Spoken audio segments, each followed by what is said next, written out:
So here we go again with another AP World History animation project to have to do in less than 10 minutes this time. Most of the audio does not check out well in this video because I'm using a phone to do this, or at least the audio part, and I'm not professional. So, Period 1 is meant to summarize the early human civilizations through scarce records and before the classical period. A long time ago, on the same planet we live on now, there were no morals or civilizations.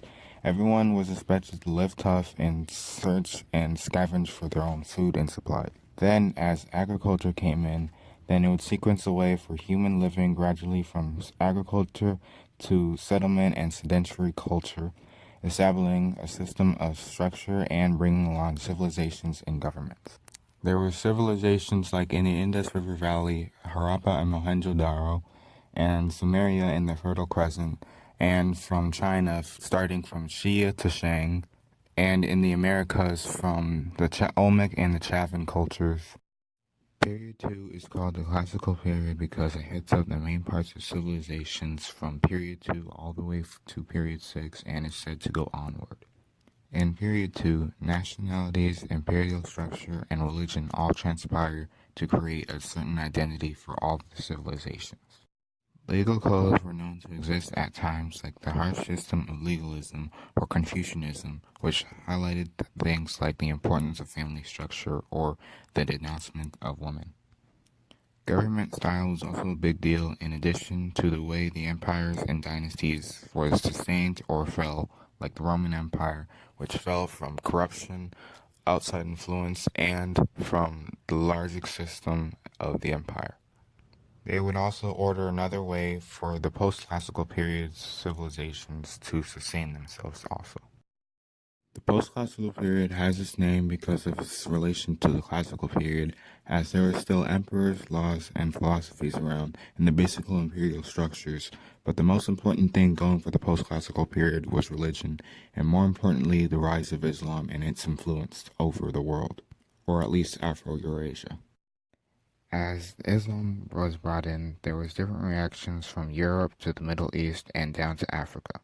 The Byzantine Empire also signifies the importance of the religion because of the schism of Christianity. Both Islam and Christianity would clash in the Crusades, more relevant to the religion pressures in the post-classical period. Similar to that would be the clash in China with Neo-Confucianism and Buddhism. With distractions like these, it would enable the Mongols to take over and then would actually later get them taken over to the Ming Dynasty. Oh, and the Americas existed more on the invasion east. Following the post-classical period leads to the exploration age.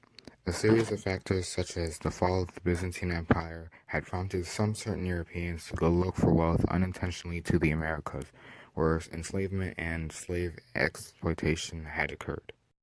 As far as the transatlantic slave trade went, they would be able to outshine the rest of the world with their colonies, capital, and gunpowder they would be able to acquire during the time. In result of that, countries like Russia would start to take up in a process called westernization, which would try to imitate the western part of the world, trying to gain success just like them. There was also the Asian and Muslim empires, which would also exist, but wouldn't want anything to do with the West, but didn't affect them in any way possible and would actually end up in them having to be exploited by the West. Now, period 5 only starts because of industrial breakthrough and the way leading to the revolutions and government overthrowment of different parts of the world. Apparently, there was also two known industrial revolutions. One focused on cotton, textiles, and steam, and the others focused on metal and chemicals. As people were doing that, they were also trying to figure out a way to live happily.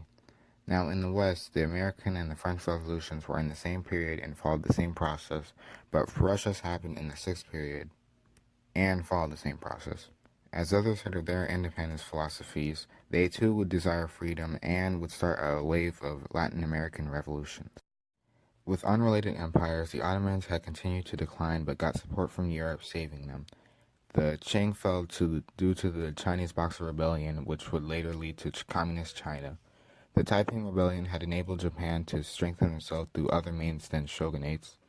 But as far as India and Africa go, they were still oppressed due to the Sepoy Rebellion failure and establishment of British Raj, and Africa being split apart even more. But they would get their day later on.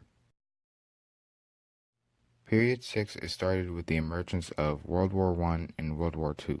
As far as the Great World War started with the main acronym and the assassination of Franz Ferdinand, the Second War was about Germany's vengeance from the consequences, like being a two-part TV episode. After the crisis ended, it would have the US and the newly formed Soviet Union going at each other for country gain, in a war between communism and capitalism, which would be called the Cold War. As the Cold War reigned on, more and more countries would finally gain their freedom and independence as they happened, such as India and Africa. While they happened, there would also be feminist movements and civil rights movements, which would help the establishment of equality. With more and more establishment, it would give in to globalization efforts and cosmopolitics, which would help to bring the world in together even more. Okay, so my teacher wants me to help you pass the AP class, so I'm going to help you pass the AP class. Okay, so the first thing you'll need in this would be the World Civilizations book.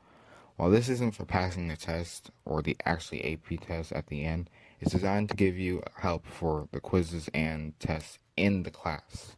Then we have this AMSCA book for passing the AP test, but that's not important right now. But the most important part in this class is to study. I know no one has time for that and no one wants to do that, but you're going to have to make time. Because when you're taking the quiz or a test and you keep writing down dumb stuff, you're not going to like your grade. You should also pay attention to smaller but not too small details, or you'll be stuck on those stupid questions that you're going to be mad at yourself on. Tests are like really hard, so don't think you're going to get like a 90 on the first one of the 6, but that's what test questions are for. So I guess that means you're allowed to brag on like a 60 you make on the test, I guess. Now I can talk about the teacher who taught me, Miss Hollingsworth. She also made me make this video, so hi Miss Hollingsworth. Now, I like Miss Hollingsworth, which is why I'm not going to draw her. I don't need to insult anyone right now with my horrible drawing skills. They're not that horrible, actually. But one of the reasons why she was such a good teacher was because she never dumbed things down a notch, which will help connect with other kids.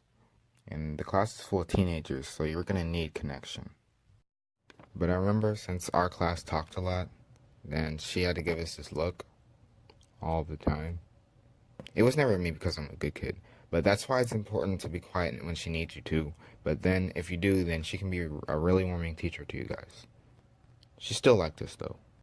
She can also help you whenever she's available, like this lunchtime review, where you can go review material right before an assessment, or you can email her at any time to ask her questions about a project or how to do some certain homework assignment.